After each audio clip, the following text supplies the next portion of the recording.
नमस्कार प्रिय बिहार अपना देखें खबर तरंग 16 डिसेम्बर बांग्लादेशेर मुक्तियुद्धेर विजय दिवस।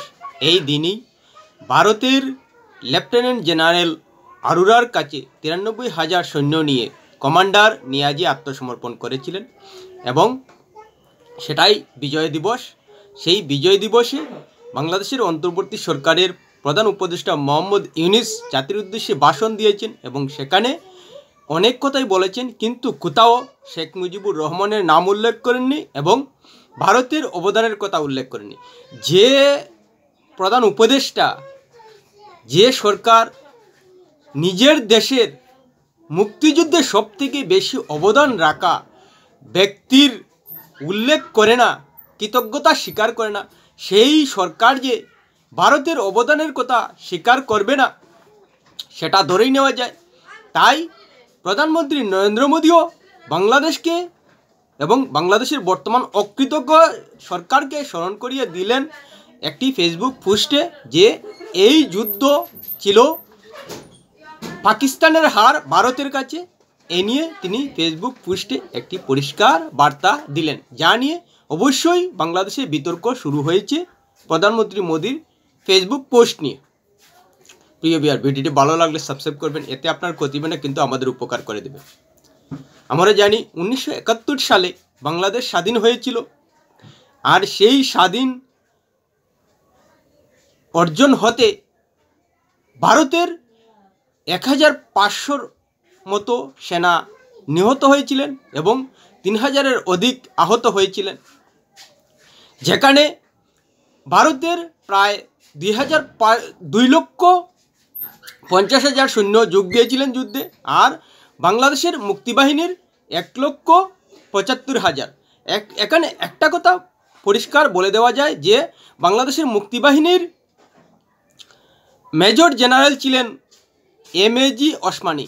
ওসমানীর কাছে কিন্তু পাকিস্তানের কমান্ডার নিয়াজি আত্মসমর্পণ করেননি, আত্মসমর্পণ করেছেন ভারতের লেফটেন্যান্ট জেনারেল আরোরার কাছে। তাই পরিষ্কার বার্তা এখানে বলা যায় যে বাংলাদেশের মুক্তিবাহিনীর কাছে কিন্তু পাকিস্তান আত্মসমর্পণ করেনি, যুদ্ধে পরাজিত হয়নি, পরাজিত হয়েছেন ভারতের লেফটেন্যান্ট জেনারেল আরোরার কাছে। সেই বিষয়ে যে বর্তমান বাংলাদেশের অকৃতজ্ঞ সরকার পরিষ্কার অস্বীকার করছে, মোহাম্মদ ইউনুসের জাতির উদ্দেশ্যে ভাষণে পরিষ্কার হয়ে গেছে যে অবৈধ সরকার, যে বর্তমান সরকারের সমর্থকরা বাংলাদেশের জাতির পিতাকে, বাংলাদেশের মুক্তিযুদ্ধে সবথেকে বড় অবদান রাখা শেখ মুজিবুর রহমানের অবদানকে স্বীকার করে না, অস্বীকার করে, তারা যে ভারতের অবদান অস্বীকার করবে সেটা পরিষ্কারই হয়ে যাচ্ছে। এজন্যই আজকের দিনটি ভারতের জন্য একটা উল্লেখযোগ্য দিন বর্তমানে বাংলাদেশের পরিস্থিতির উপর নির্ভর করে। সেই জন্যই প্রধানমন্ত্রী নরেন্দ্র মোদী ফেসবুক পোস্টে একটা পোস্ট করেছেন, সেই পোস্টে তিনি লিখেছেন, টুডে অন বিজয় দিবস we honour the courage and sacrifices of the brave soldier who contributed to India's historical victory in 1971। অর্থাৎ 1971 সালে যে ঐতিহাসিক জয় হয়েছিল ভারতের, সেই জয়ের জন্য ভারতীয় সাহসী সৈন্যরা নিজেদের আত্মত্যাগ এবং যে সাহসিকতার পরিচয় দিয়েছেন বিজয় দিবসে, তাকে স্মরণ করছি। Their selfless dedication and unwavering resolve safeguard our nation and brought glory to us. তাদের নিঃস্বার্থ উৎসর্গীকৃত অবদান এবং অটুট রক্ষক হিসেবে অবদান আমাদের জয় এনে দিয়েছিল এবং আমরা সেটা স্মরণ রাখতে পারছি। This day is a tribute to their extraordinary valour এবং and their unshakable spirit.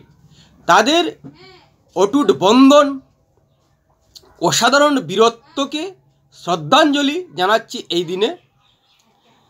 There sacrifices will forever inspire generations and remain deeply embedded in our nation's history. আমাদের ইতিহাসে তাদের যে অবদান, তাদের যে আত্মত্যাগ, তা আমাদের প্রজন্মকে চিরকাল স্মরণীয় করে গর্ববোধ করাবে।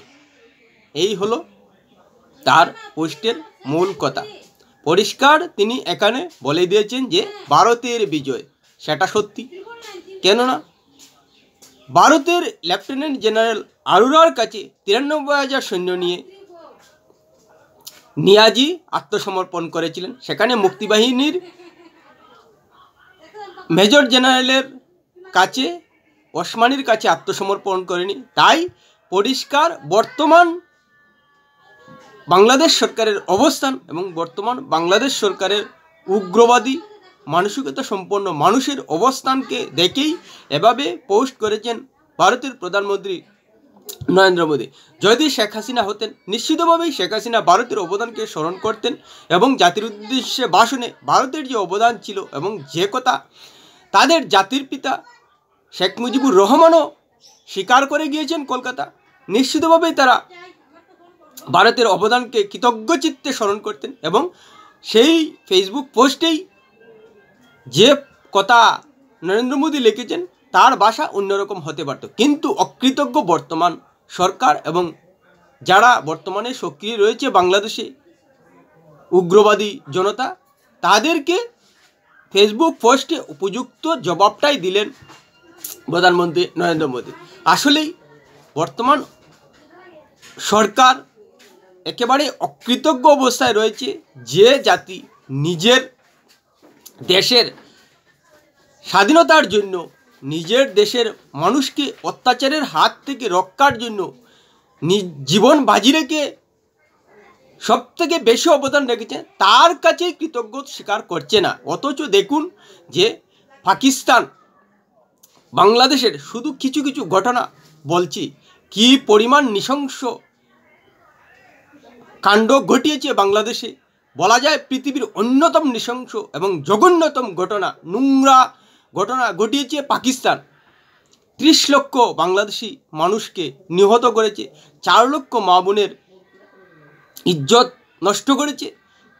সেই সঙ্গে যখন ভারতের কাছে পরাজিত হয়ে যাবে পাকিস্তান, তখন কি করেছে? বুদ্ধিজীবী দিবস, যেদিন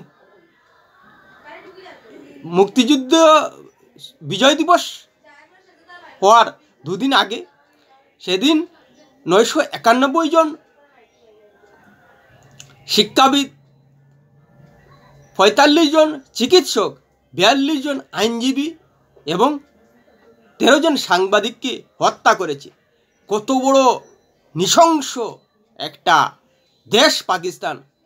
আর এদের সঙ্গে বেইমানি করছে বর্তমান সরকার এবং সরকারের সমর্থকরা। বাংলাদেশের বর্তমান সরকার এবং সমর্থকরা বাংলাদেশের নিহত 30 লক্ষ মানুষ, 1,75,000 মুক্তিবাহিনীর সংগ্রাম, 4 লক্ষ ধর্ষিতা নারীর সম্মান অপমানের সঙ্গে তারা বেইমানি করছে এবং বাংলাদেশের যুদ্ধে ভারতের 1,500 সৈন্যের প্রতি অসম্মান প্রদর্শন করছে বর্তমানের বাংলাদেশ অকৃতজ্ঞ সরকার। এরা যে নিজের দেশের মানুষের অবদানকে, শিক্ষাবিদকে, আইনজীবীকে, বুদ্ধিজীবীকে সম্মান করে না, অপমানিত তাদের জীবনের মূল্যকে গুরুত্ব দেয় না,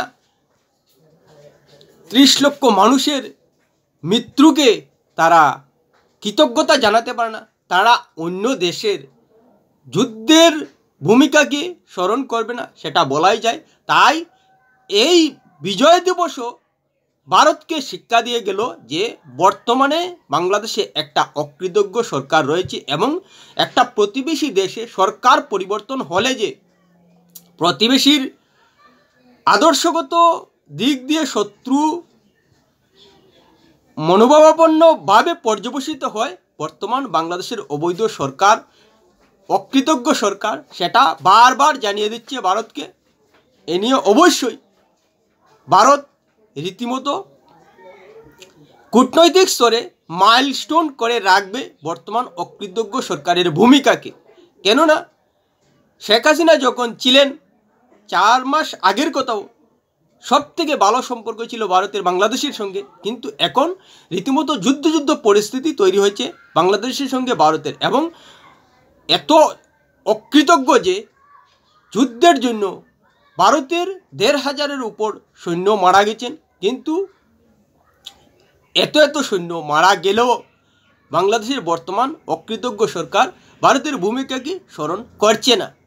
এতই নির্লজ্জ, এতই বেহায়া একটা অকৃতজ্ঞ সরকার বাংলাদেশের সরকারে বসে আছে, আর বলার মতো ভাষা নেই। যারা নিজেদের দেশের বুদ্ধিজীবী, আইনজীবী, চিকিৎসক, সাংবাদিক, মানুষ এবং নারীদের ধর্ষিতা হওয়ার ঘটনাকে স্মরণ রেখে পাকিস্তানের বিরুদ্ধে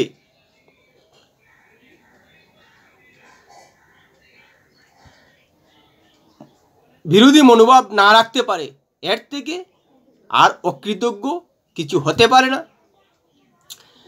পাকিস্তান এত অত্যাচার করলেও দেখা যাচ্ছে যে এই অকৃতজ্ঞ সরকার পাকিস্তানের সঙ্গেই 53 বছর পর সম্পর্ক ভালো করার চেষ্টা চালিয়ে যাচ্ছে। সেটা বিজয় দিবস দেখিয়ে দিল যে এই অকৃতজ্ঞ সরকার বাংলাদেশের সাধারণ মানুষের শত্রু, এবং শত্রু দেশ পাকিস্তানের সঙ্গে হাত মিলিয়েছে। পাকিস্তান ভারতের সঙ্গেও এত নোংরা জঘন্য কাজ করেনি যতটুকু বাংলাদেশের সঙ্গে করেছে, অথচ সেই অকৃতজ্ঞ সরকার সেসব মনে রাখছে না। সেই শত্রু দেশ পাকিস্তানের সঙ্গে হাত মিলাচ্ছে এবং একটা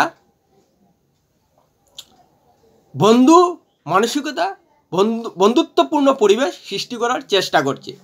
সেটা বাংলাদেশের জন্য চূড়ান্ত অপমানজনক, চূড়ান্ত অসম্মানজনক, এবং দেশের জন্য সবথেকে দেশের মানুষের আবেগের প্রতি সবথেকে অপমানজনক বলা যায়। প্রিয় ভিউয়ার, ভিডিওটি ভালো লাগলে লাইক, শেয়ার, কমেন্ট করবেন।